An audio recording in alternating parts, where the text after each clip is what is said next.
શ્રી કૃષ્ણ બધાને ને જય માતાજી। તો આજે આપણે મીઠા બિસ્કિટ બનાવીશું મેંદાના। તો સૌથી પહેલાં 1 ચમચી થીજેલું ઘી લીધું છે, 2 ચમચી દળેલી ખાંડ લીધી છે, બે વસ્તુને સારી મિક્સ કરી દેવાની છે। મિક્સ થયા પછી આ રીતે એકદમ બેને પ્લફી બનાવી દેવાનું। વેનીલા એસેન્સ નાખી દીધું છે, 1 ચમચીના ચોથા ભાગ જેટલો મેંદો લીધો છે, બેકિંગ સોડા બેકિંગ પાવડર ઉમેરી દીધું છે, જરૂર પૂરતું અહીંયા દૂધ લેવાનું છે। પછી સારો લોટ બાંધવાનો છે। લોટ અહીંયા બહુ કઠણ નથી રાખવાનો અને બહુ ઢીલો બી નથી રાખવાનું।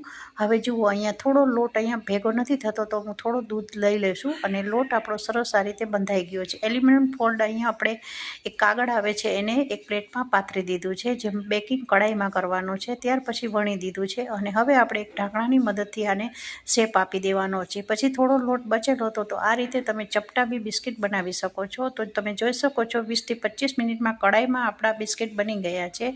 તો એકદમ ક્રિસ્પી બિસ્કિટ મીઠા આપણા તૈયાર થઈ ગયા છે।